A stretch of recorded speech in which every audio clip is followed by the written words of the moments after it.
Senhor presidente, senhor senador Exalci Lucas, funcionário do Senado e aqueles que nos acompanham aqui pela TV Senado. Eu fiz questão de vir logo na segunda-feira falar por um assunto que simplesmente banalizou-se nos últimos 4 dias a partir da visita do nosso ilustre líder, presidente Lula, né, à China.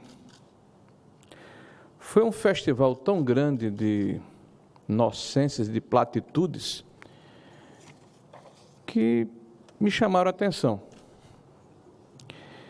Me chamaram a atenção pelo primarismo, pelo viés ideológico enviesado, pela visão opaca, desfocada do que é a geopolítica do mundo, pelo voluntarismo, pela improvisação, por uma visão terceiro-mundista que eu imaginava sepultada após a queda do Muro de Berlim,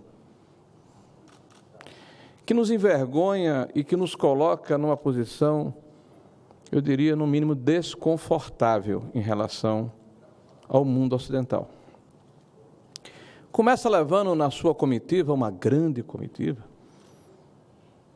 uma inflada comitiva, o presidente do Movimento dos Sem Terras, que aproveita a viagem para fazer uma declaração de que sim, no mês de abril, o Abril Vermelho, eles farão invasões de propriedades privadas, como fizeram hoje numa fazenda de Pernambuco, que é um centro de pesquisa do Embrapa, que é a maior empresa do mundo em inovação tecnológica, que nos coloca na vanguarda da agricultura no mundo.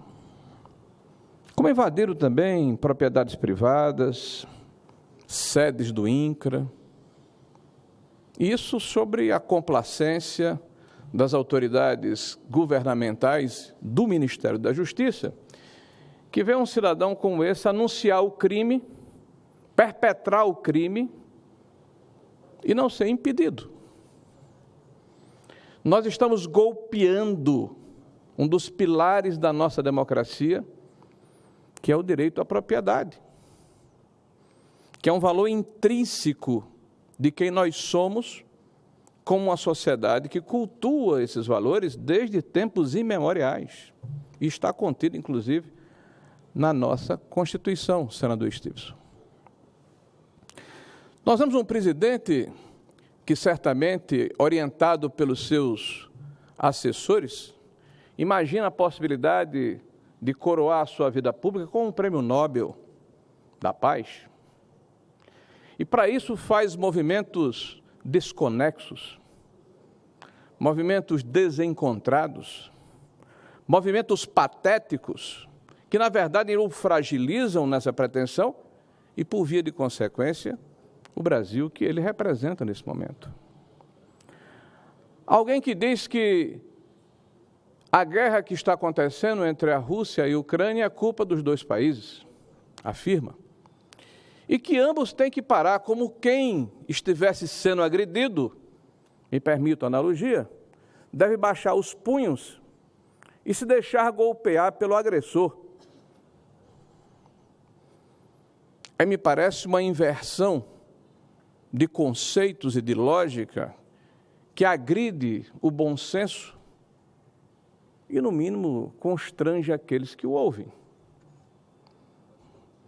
É um presidente que vai à China e, como pérola da nossa diplomacia, afirma que Taiwan e China são um só país, no auge de uma perspectiva de conflagração em que o maior exercício militar que a China empreende de forma dissuasória e coagindo aquele país acontece naquele momento. A nossa Constituição preceitua que os governos brasileiros não intervêm na soberania dos países. E nada me parece mais anticonstitucional do que esse tipo de declaração e de posicionamento. O seu conselheiro vai, o Amorim, à Venezuela com uma agenda secreta.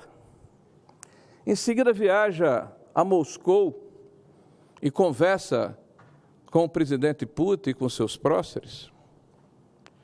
Como consequência das suas viagens, o presidente Lula, de repente, passa a defender uma posição pró-russa, acusando a Europa e os Estados Unidos de que vendem armas à Ucrânia para que ela possa se defender, e instando esses países a não fazerem mais.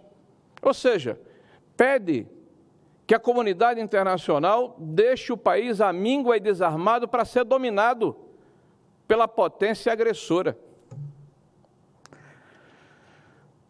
Senhores, nós estamos diante de desatinos.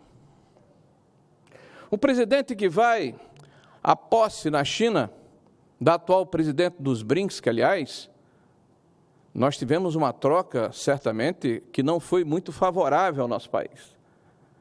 O Brasil apresenta a candidatura e assume a presidência do banco uma pessoa que certamente terá algumas dificuldades de gerir aquela instituição pelo seu passado. Porque alguém que conseguiu quebrar a economia brasileira com tanta eficácia, certamente não fará diferente nesse organismo multilateral. Mas o presidente incentiva a presidente Dilma a dizer: não empreste mais dinheiro ao Brasil. O Brasil já é grande o suficiente, já tem sua infraestrutura resolvida, vamos emprestar aos países pobres, principalmente da América Latina, que precisam dessa atenção. Ora, meus senhores, países que sequer são sócios dessa instituição, o que certamente vai significar que caberá ao Brasil, proponente dessas ações, ser o fiador dessas operações temerárias, em desapreço ao Tesouro Nacional e ao conjunto dos cidadãos brasileiros. A exemplo do que aconteceu na Argentina, em Cuba, na Nicarágua, em Moçambique, enfim, em tantos países que recepcionaram, que receberam generosos empréstimos por parte do governo brasileiro pelo BNDES para suprir as suas infraestruturas e que não repuseram os empréstimos nos cofres nacionais que foram bancados pelo Tesouro Nacional e pelo povo brasileiro. Nós temos hoje um presidente que orienta o seu presidente do BNDES a voltar a emprestar a países que são devedores do Brasil. Me permitam, isso é uma insanidade. Qual o banco, qual o comércio que empresta a alguém que ainda deve, que está inadimplente? Me parece que o Brasil inverte a lógica sobre o governo do presidente Lula. Certamente, todos estamos nos perguntando aonde vamos chegar. Que espécie de estratégia política está sendo delineada pelo presidente da República? A mim,